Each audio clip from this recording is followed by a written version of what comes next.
Hello दोस्तों, कैसे हो आप लोग। मेरा नाम है दीपक और मैं स्वागत करता हूँ अपने इस YouTube channel civil only prelims में, जिसमें आज हम 1 जुलाई 2023 के करंट अफेयर्स की बात करेंगे। जो हिंदू एनालिसिस है उसकी बात करेंगे। तो चलिए स्टार्ट करते हैं। जैसा कि हम पहला क्वेश्चन जो है मैपिंग का लेते हैं। ठीक है, हमारा पहला जो टॉपिक होता है मैपिंग का होता है, जिसमें आज आपको फिलीपींस के बारे में जानने की जरूरत है। तो फिलीपींस कहाँ पे है, ठीक है, और इसकी लोकेशन आपको याद रखनी है। सबसे पहले तो साउथ चाइना सी, फिलीपींस सी, नीचे देखिए तो इंडोनेशिया, ठीक है। ये सारे जो चीज़ है जो बॉर्डरिंग सीज वगैरह है और कंट्रीज वगैरह है जो इनके साथ टच में है थोड़ा सा, तो उसको याद रखना है, ठीक है।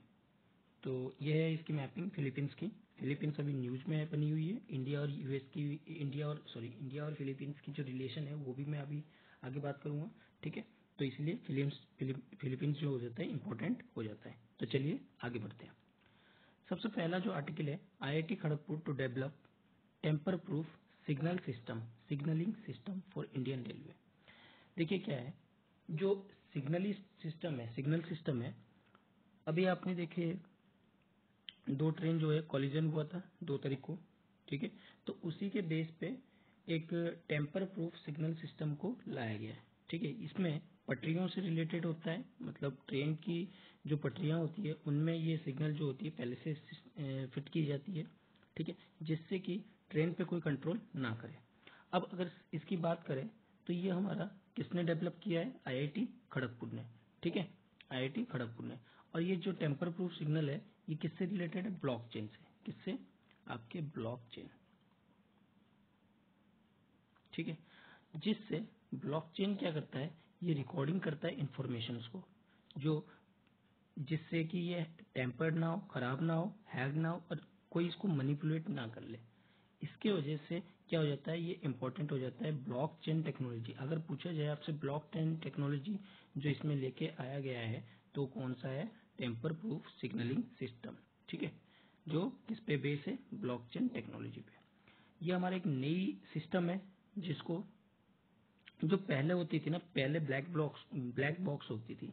ब्लैक बॉक्स के अंदर क्या होती है, जैसे ही अगर मान लीजिए कॉलिजन होती है, आप एयर मतलब एरोप्लेन में भी देखे होंगे और साथ में ये ट्रेन में भी होती है, लेकिन इनमें क्या होती है, इन्फॉर्मेशन जो होती है वो कमी होती है, इन्फॉर्मेशन कम होती है, इनकी प्रोसेसिंग कम होती है, इनकी स्टोरेज कम होती है, जिसके कारण से इतना ज़्यादा वो जो है डाटा जो है कलेक्ट नहीं कर पाते। लेकिन ये जो नई सिस्टम है ये कहीं ना कहीं जो डाटा लॉगर जो पहले से एग्जिस्ट है, जिसको हम लोग ब्लैक बॉक्स कहते हैं, जिसमें रोलिंग जो स्टॉक है वो कम होता है, वो उस सिस्टम को कहीं ना कहीं ये क्या करेगा, रिप्लेस करेगा।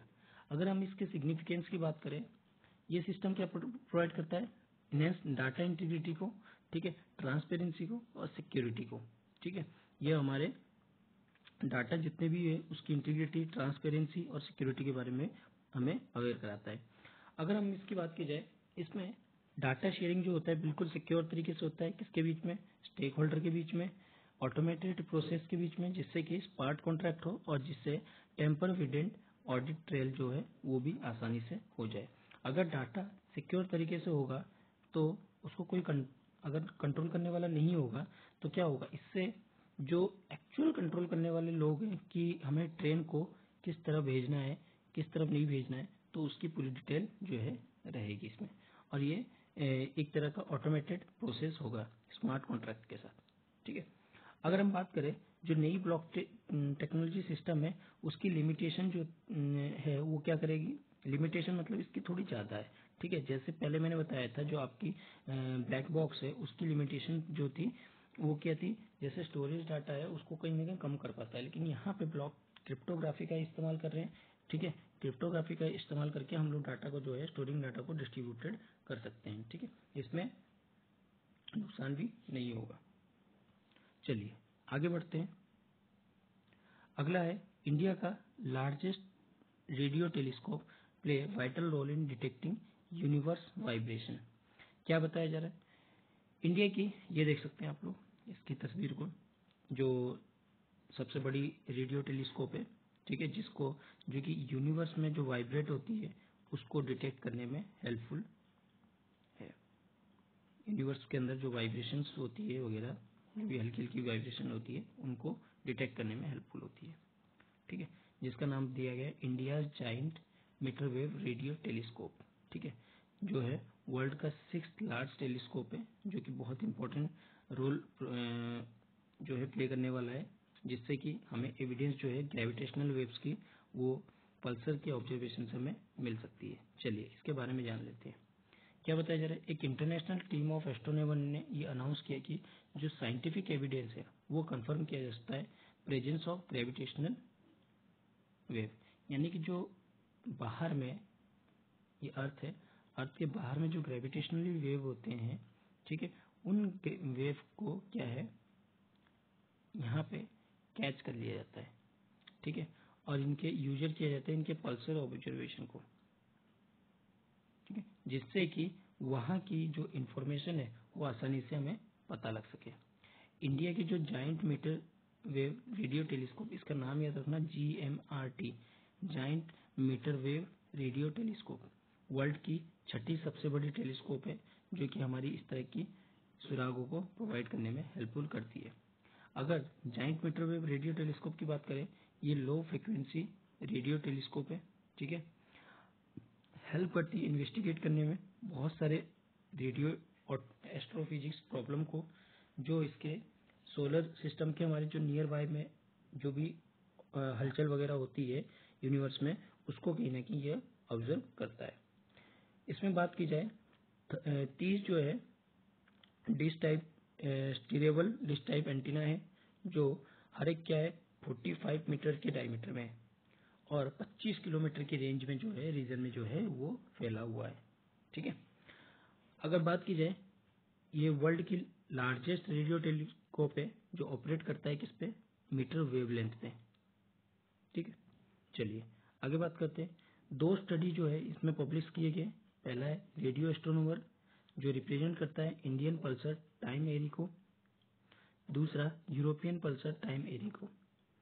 ये जो स्टडी है वो टाइम एब्रेशन होता है इनमें ऑब्जर्व होता है, जो सिग्नल इमर्जिंग होती है इन पल्सर से, जो भी सिग्नल, जैसे अब यहाँ पे पल्सर बना हुआ है, यहाँ से क्या होता है जो भी सिग्नल ऑब्जर्व किया जाता है उस पे स्टडी जो है वो शेयर किया जाता है टाइम बाउंड मैनर में। ठीक है, यहाँ आप देख सकते हैं the team consisting European pulsar time array and Indian pulsar time array consortia public result 2 papers in the astronomy and astrophysics journal Thursday, जिससे कि इनकी जो रिजल्ट्स है वो भी हिंट बताते हैं कि जो भी ग्रेविटेशनल वेव्स है कि वहाँ पे किस तरह की ग्रेविटेशनल वेव्स है, उसकी डाटा को क्या करता है, सेट करता है।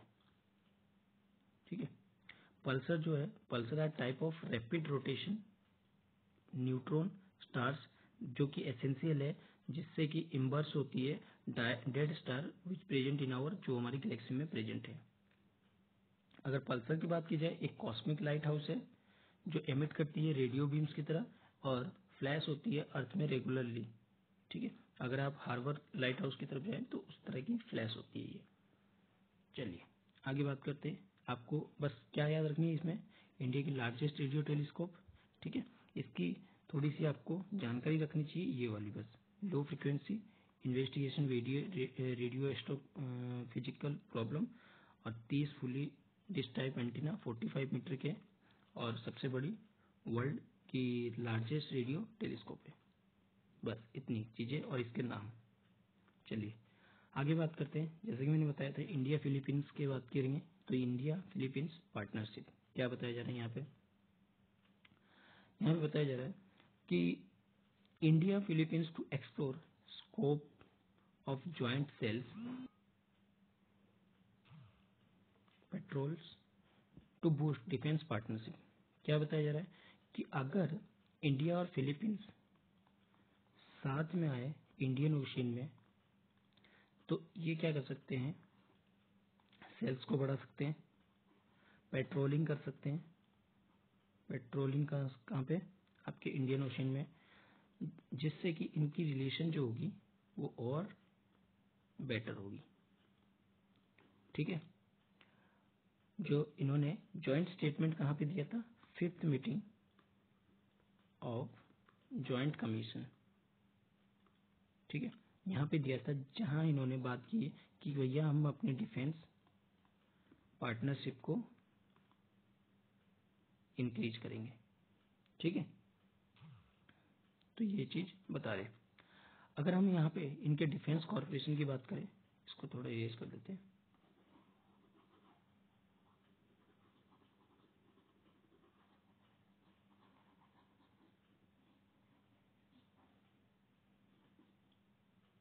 अगर हम इसके डिफेंस कॉर्पोरेशन की बात करें, किन किन चीजों में बात की गई? ऑफिस लेवल इंटरेक्शन होनी चाहिए, ऑफिशियल लेवल इंटरेक्शन डिफेंस में। जो रेजिडेंशियल डिफेंस है वो कहीं ना कहीं मनीला में, जो फिलीपींस की राजधानी है, वहां पे कहीं ना कहीं अटैच्ड ऑफिस होना चाहिए। इंडियन ऑफिसर्स को concession life India offer for concessional line of credit, India जो है लाइन ऑफ क्रेडिट देगी डिफेंस में। डिफेंस रिक्वायरमेंट को कहीं ना कहीं पूरा करेंगे, जो भी डिफेंस की रिक्वायरमेंट है। जो नेवल एसेट्स है, naval assets in the sense जो भी आपके शिप वगैरह चलती है उसमें जो जरूरत होती है नेवल, मतलब जो पानी में रहने वाले जो लोग, पानी में रहने वाले लोग कह रहा हूँ, पानी में चलने वाले जो शिप्स होती है उनको, उनके लिए जो एसेट्स जरूरत है वो कहीं ना कहीं दिया जाएगा। एक्सपेंस करा जाएगा इनके जॉइंट एक्सरसाइज को, ठीक है, और इनमें ट्रेनिंग भी प्रोवाइड किया जाएगा, और जो भी डिजास्टर होंगे उसको जल्द से जल्द रिस्पॉन्स भी किया जाएगा, ठीक है। तो ये चीज इसमें बताया जा रहा है। चलिए आगे बढ़ते हैं।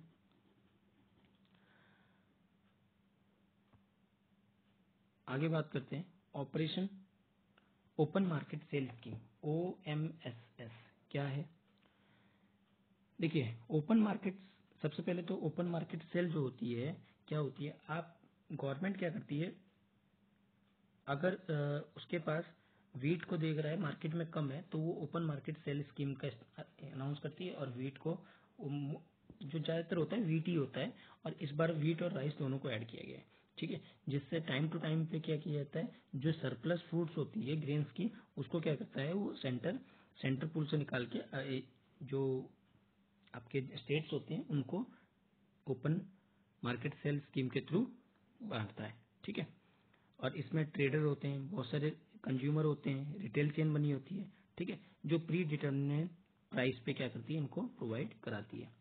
और यहाँ जो होती है ई ऑक्शन के रूप में FCI यानी कि फूड कॉर्पोरेशन ऑफ इंडिया जो होती है वो क्या करती है, इसको डिस्ट्रीब्यूट करवाती है, ठीक है। अगर हम बात करें FCI की, FCI जो करती है इम्पोज करती है क्वांटिटी रेस्ट्रिक्शंस, जो रिफ्यूजल करती है allow state to procure the 2 food grains, procure करती है 2 फूड ग्रेन्स को, कहाँ पे, ओपन मार्केट सेल सिस्टम से, स्कीम से या सिस्टम से, ठीक है। अगर हम बात करें इसका इस्तेमाल किस लिए किया जाता है, जो लोग गरीब हैं जिनको पीडीएस सिस्टम से जो आपके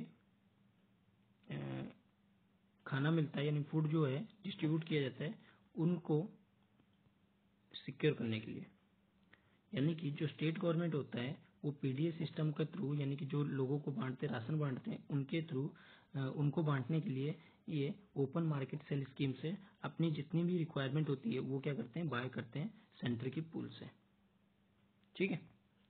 अगर हम बात करें यहाँ पे कंटेक्स्ट की, after the food corporation of India place quantity restriction and refuse to permit state to procure 2 food grains through OMS, the state consider alternative method to obtain wheat and rice.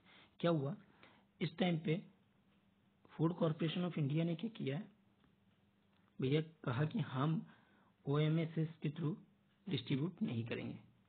अब नहीं करेंगे तो problem किसकी होगी, states की। अब states को कहीं ना कहीं से तो अपना जुगाड़ करना पड़ेगा, तो वो अल्टरनेट मेथड की तरफ चलने लगे, जिससे कि वीट और राइस को कहीं से प्रोक्यूर किया जाए और अपने यहाँ पे बांटा जाए। तो यहाँ पे जानने वाली बात है कि ओपन मार्केट सेल स्कीम है क्या। इसमें जैसे मैंने बताया FCI क्या करती है, टाइम टू टाइम पे सेल करती है। अगर ज़्यादा फूड ग्रेन्स होती है सेंट्रल पूल में तो ई ऑक्शन के थ्रू क्या करती है, उसको सेल कर देती है। स्टेट्स को अलाउ है कि वो इन ग्रेन्स को प्रोक्यूर कर सकती है, खरीद सकती है, किसके थ्रू, ओएमएसएस के थ्रू, बिना किसी ऑक्शन के पार्टिसिपेशन के। ध्यान रखिए ऑक्शन किसके लिए है, जो आपके स्टेक होल्डर्स वगैरह के लिए, बड़े बड़े जो ग्रेन होल्डिंग करते हैं उनके लिए। ठीक है, अगर एम की बात की जाए, एम क्या है, सप्लाई करना फूड ग्रेन्स को ड्यूरिंग लीन सीजन। अगर यहाँ पे बहुत सारे फैक्टर हो सकते हैं कि वही आपकी वीट और राइस जो है प्रोडक्शन में कमी आए, तो उस टाइम पे किन चीज का फैक्टर हो सकता है, आपकी हो सकती है भैया सीजन की, रेनफॉल की, रेनफॉल, या प्रोडक्शन प्रोडक्शन लेस हो जाए, कम हो जाए, या फिर किसी तरह से फसल खराब हो जाए, हार्वेस्टिंग जो है डिस्ट्रॉय हो जाए। ठीक है, इन कंडीशन में क्या होती है कि भैया सेंटर के पास एक रास्ता होती है कि आप सेंटर क्या करती है, इनको स्टॉक करके रखती है, और जिससे इन्फ्लेशन को कंट्रोल किया जा सके, खासकर वीट और राइस में, क्योंकि ये आपके स्टेपल फूड है।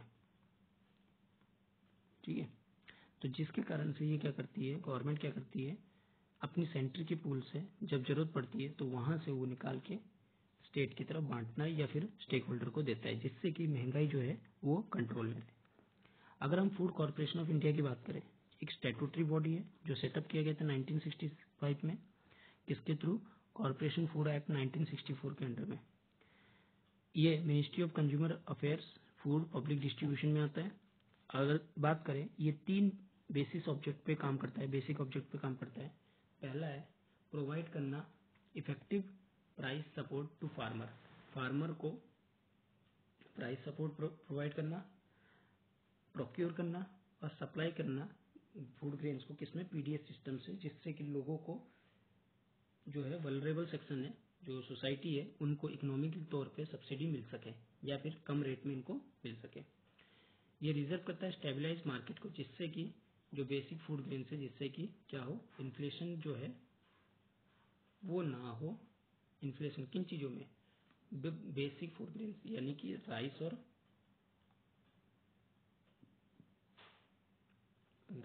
आपके वीट में। ठीक है, ये यहाँ पे बताया जा रहा है। चलिए आगे बढ़ते हैं। आगे हमारा ग्रिडफ्लेशन। ग्रिडफ्लेशन क्या है, अगर कॉर्पोरेट मनमाने तरीके से इन्फ्लेशन को लेके आए और वहां पे कौन पेनलाइज हो रहा है, वर्कर, क्योंकि उनको वेज लो मिल रहा है, low wages increase and higher interest rate. एक और तरीके से समझिए कि जो कॉर्पोरेट होती है उनकी ग्रेडिंग की वजह से इन्फ्लेशन जो है बढ़ती है।